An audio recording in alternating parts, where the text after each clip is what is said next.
We are so much better than that in New Mexico. Sir, I hear your frustration, and I am gratified by treatment. Okay. All right, but okay, right now, I'm going to make you get you write your phone number right there, and then I'm going to call you, so. All right, don't hurt my feelings. Okay. All right, sir. I'm all for you 100%. Thank you, sir.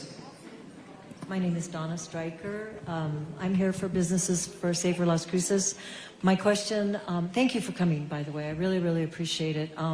And I think many, many people in this room support Chief Story, and that is not our experience, that we get a lot of response from our police and a lot of concern and care, and I want to support that.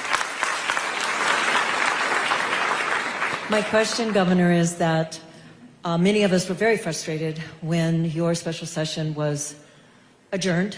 Very upset. A lot of people worked very, very hard. Chief Story was one of them, I know. And my concern is that many of us in this room sent emails, phone calls, texts, no response, radio silence. We don't exist in the southern part of the state. It was very discerning. And so what do we do? What do I do personally as a citizen and a voter between now and January when the next session comes? What can our group do? We're very vocal. We're very peaceful. We're not political.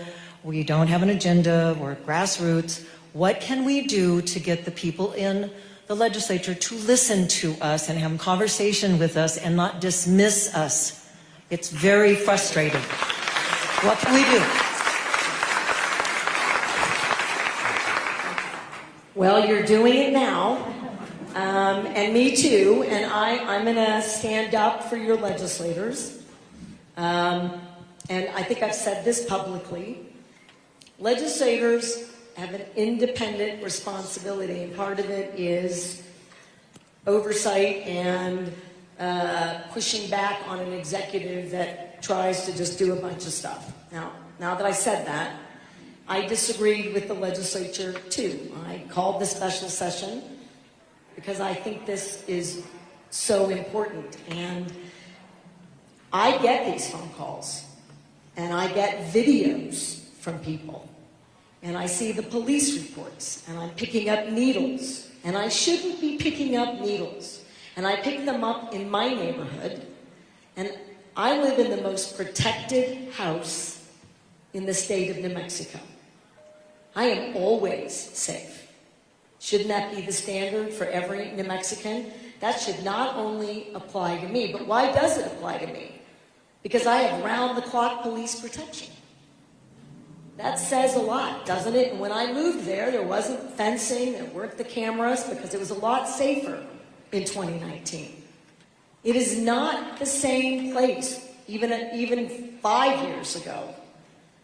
I'm hoping that this is not a legislative versus federal government.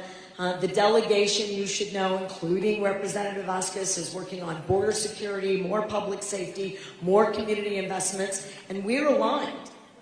They want me to do my part so they can do their part. The legislature's job is to make sure we don't go too far. They will do that. I don't think any of these proposals, if you're a drug dealer, you should spend more time in prison if you're convicted. If you are selling fentanyl, you should spend, if convicted, more time in prison.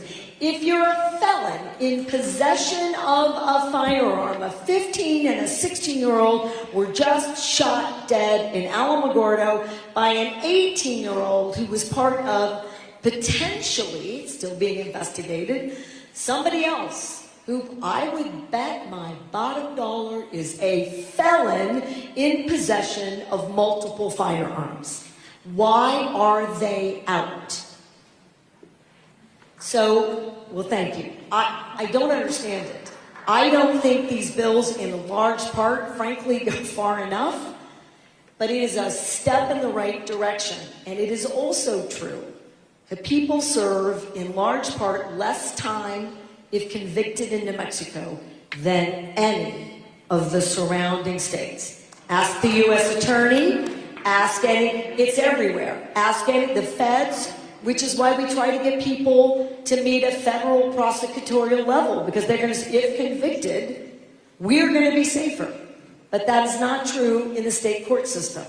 I think we were clear that New Mexico is and we're different. We are poorer. We are a multicultural state. We are clear about the potential for discrimination. We are.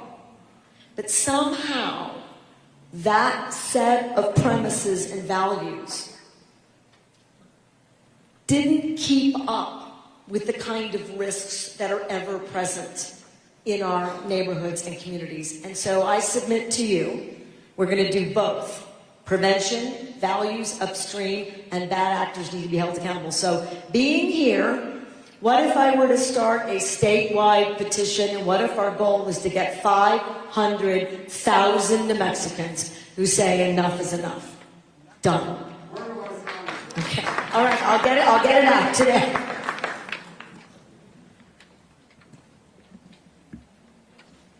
Good afternoon.